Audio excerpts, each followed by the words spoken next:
What's up, guys?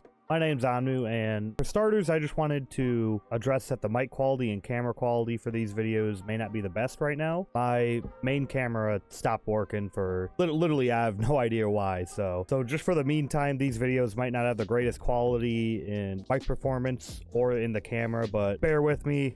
And I'm going to have them fixed in like probably a week or so. I'm going to run to Best Buy and just pick up a new camera and a new mic as well. So I appreciate you guys sticking with me through all this. But on to today's video, though, since you guys really enjoyed the last tips video that I did on Caustic, I decided I would keep this sort of like top 5 tips or whatever that I can give trend going. But instead of just like a character video today, I wanted to kind of go in depth more for aspiring competitive Apex players and give out like my top 5 tips for those guys or like their teams of what they can do in the future to try to kind of build a name for yourself in the competitive Apex community. All right, my first tip would probably be to have a dedicated drop spot for you and your team. The main thing about having a dedicated spot rather than just taking what's open is this will help determine your play style as well as your character composition. So if you're landing, let's say at Dome, like on the far edge or whatever, odds are it's going to be troubling for you to rotate and get the best spot in the zone. So you'd be more apt to play like kind of an edge comp, and that will affect your character comp, because if you're playing an edge comp, you're probably going to be wanting to play characters that will help you on the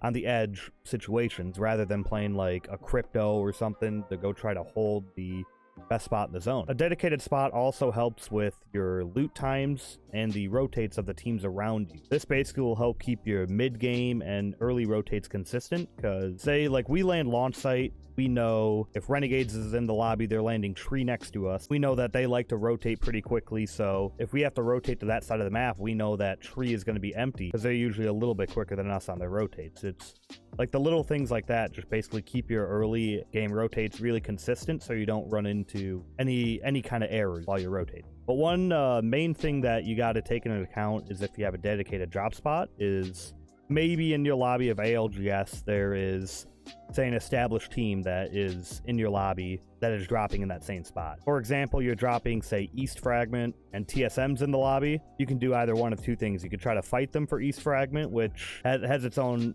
benefits and downsides as well. You don't usually want to fight off spawn in Apex. It messes up a lot of things in your game, ends up using a lot of your resources, and really whoever wins the fight, both teams are kind of in shambles no matter what. Or you can just choose to react drop, kind of just stay in the drop ship, see what's open, and then just take like the first thing that's open. But I mean both ways really could work. It's just depends what you and your team want to do. My advice though, contesting's always bad in Apex, but if you're a really good team fighting team, you can 100% make it work.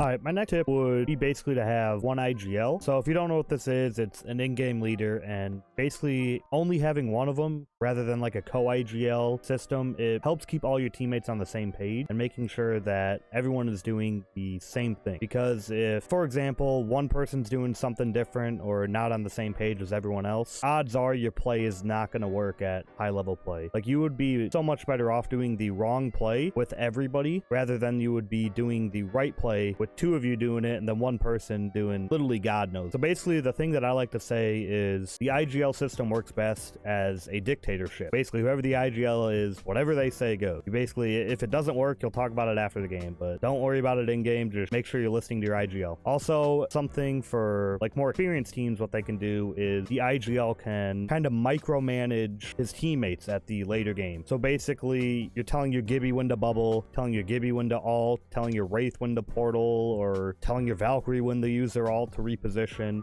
Basically what this is doing, like the IGL has a set plan in his mind, and you don't really have time to explain your plan throughout the entire time sometimes for your teammates, especially late game Apex. Like, it's very fast paced at that point. You just gotta put your trust in your IGL, basically let him guide you to the end. Basically the one tip that I got for IGLs. Alright, my next tip would be to VOD review as a team. So if you do not know what I mean by VOD review, basically you're just watching your gameplay from tourneys, scrims, or really just whenever you're playing with your team. And this is going to to help point out common mistakes or inconsistencies in your guys' gameplay. And don't get me wrong, I'm not saying like you should just go point it out to your teammates like, hey, you suck, dude. You fucking absolutely threw this game 3 times in a row. You did the same mistake. No, you want to do it more kind of constructively to each other, you know? Like, you just want to let them know, hey, like, you made the same mistake in these past 3 games or over the course of like a week, and it ended up having us lose the game just simply because of that mistake. It just basically points stuff out like that you wouldn't really think was the problem. But it can also, like, another good thing for VOD reviewing is it can help open up like new ideas. Maybe say you missed something during the game, like you see a rotate that would have worked like while you're VOD reviewing, and basically just gives you new ideas on what to do that same scenario if it ever happens to you in the future. Alright, tip number 4 would be to practice fighting as a team in and out of scrim. So basically just get comfortable fighting so when tourney day comes, you aren't scared to fight or you're not scared to go make a play, because no one's going to be successful if they're just kind of hiding and get all the way to final. You're never going to win. So getting comfortable in your team fighting will basically just bring you so much confidence come tourney day. And if you guys remember my Ask Me Anything on Reddit, I said one of the most important things when you're competing come tournament day is to just be confident in yourself and your team, because if you're not confident, you're going to be timid and you're going to miss so many opportunities and you're just not going to be as successful as it. The way that I look at it is fighting is inevitable in a BR. You can't be scared to make a play or take a fight that you know you're going to have to in the future. So I mean, rather than like having to be forced to do a play and the team literally expecting it, you might be able to catch them off guard if you do it a little bit earlier, or while say another team's fighting like close to you so you can't get third partied. If you were to start your fight that you would have to take in the future, you might be better off than rather than being forced in by the zone for say and then just shooting you while you're running. Can't really do it. So basically just be confident in your fighting, be confident in your teammates fighting, and you'll probably see a lot more success.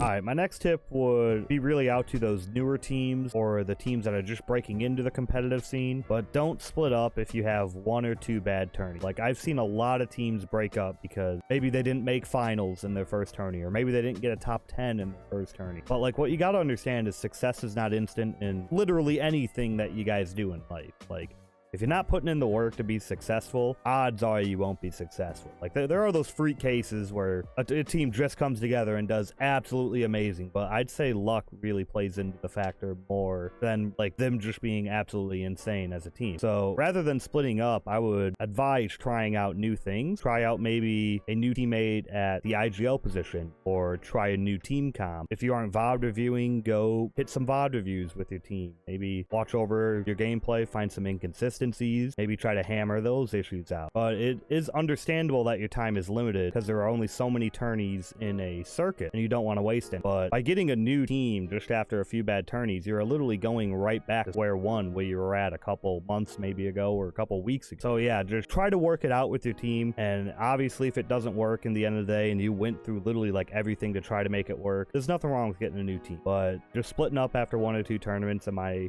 opinion, is always terrible. Alright, so guys, that's it for my top 5 tips for aspiring comp players. If you guys really like these series, which I think you guys like these top 5 videos, I'm trying to do something more so rather than just like character guides or something as simple as that. Like, I want to try to give like top 5 tip videos of stuff that really no one's ever done. So if you guys got any cool ideas, just feel free to leave them down below in the comments. And other than that, for all the Americans out there, this video probably comes out the day after 4th of July, but I hope you had a great weekend. Hope everyone was safe. And other than that, my name's Onmuu, and I'll see you guys later.